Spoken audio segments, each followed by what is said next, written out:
នេះជារូបិយវត្ថុដុល្លារហើយនេះជាយូរ៉ូអត្រាប្រូប្រាក់ពីយូរ៉ូទៅដុល្លារមានន័យថា1ដុល្លារចំណាយលុយយូរ៉ូប៉ុន្មានហើយសមាមាត្ររបស់វាមានការប្រែប្រួលជានិច្ច IQ option មានន័យជា broker លក់ភាគហ៊ុនឲ្យអ្នកវិនិយោគដែលមានចំណាប់អារម្មណ៍ផ្សេងៗគ្នាកម្រៃវិនិយោគលើគូរូបិយប័ត្រយូរ៉ូនិងដុល្លារជាមធ្យមគឺ 85% ប្រសិនបើលោកអ្នកធ្វើការវិនិយោគជាមួយនឹង IQ option នេះគឺជាធម្មគាត់ជឿថាតម្លៃយូរ៉ូនឹងមានការធ្លាក់ចុះនៅពេលខាងមុខដូច្នេះគាត់វិនិយោគ$100ដោយជឿថាតម្លៃយូរ៉ូនឹងចុះហើយនេះគឺជាជីមគាត់ជឿថាតម្លៃយូរ៉ូនឹងមានការឡើងនៅថ្ងៃខាងមុខដូច្នេះគាត់វិនិយោគ$100លើតម្លៃឡើងខណៈនោះដែរតម្លៃរូបិយប័ត្រយូរ៉ូមានការកើនឡើងធ្វើឲ្យជីមជាអ្នកទស្សន៍ទាយត្រឹមត្រូវគាត់ទទួលបានកម្រៃ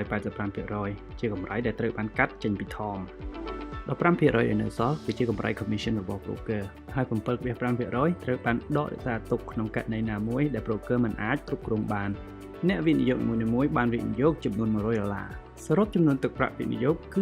$200ហើយ 7.5% គឺស្មើនឹង$15នៅលើ IQ option អ្នកវិនិយោគរាប់ពាន់នាក់ធ្វើការវិនិយោគក្នុងកំឡុងពេលផ្សេងៗគ្នាជីមគឺជាម្នាក់ក្នុងចំណោមអ្នកវិនិយោគរាប់ពាន់នាក់ដែលទូទាយថាតម្លៃយូរ៉ូកើនឡើងយើងឲ្យឈ្មោះថា Bull ហើយក្រុមនេះបានធ្វើការវិនិយោគរួមគ្នាសរុបទឹកប្រាក់ចំនួន$10,000ខណៈពេលនេះដែរក្រុមអ្នកវិនិយោគរបស់ថមយើងហៅឈ្មោះគាត់ថា Bear ក្រុមនេះវិនិយោគរួមគ្នានៅទឹកប្រាក់ចំនួន$8,000ដោយជឿថាតម្លៃយូរ៉ូនឹងចុះករណីនេះបានបង្កើតឲ្យមានគម្លាតទូទាត់$2,000ករណីនេះបង្កើតឲ្យមាន market maker គឺជាស្ថាប័នដែលមានទុនផ្ទាល់ខ្លួនពួកគេត្រៀមខ្លួនជាស្រេចក្នុងការប្រឈមមុខនឹងហានិភ័យផ្សេងៗ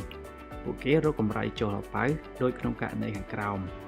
ប្រសិនបើ Bear ទាយត្រូវហើយតម្លៃរបស់ Euro មានការធ្លាក់ចុះ The Market Maker នឹងយកប្រាក់កម្រិត$2,000នេះជាកម្រៃកុងមីស្យងក្នុងការប្រឈមមុខនឹងហានិភ័យខណៈ IQ Option ដែលជា broker ទទួលបានកម្រៃ commission 7.5% ហើយ Bear ទទួលបានកម្រៃ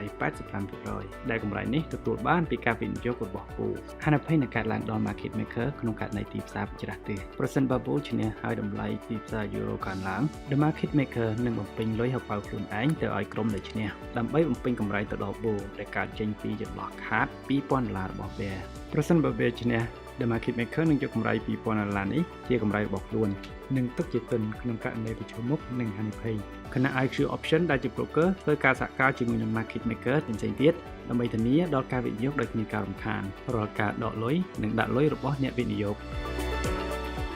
សូមកុំភ្លេច Subscribe ដើម្បីទទួលបានវីដេអូបន្ថែមពី Knowledge Joe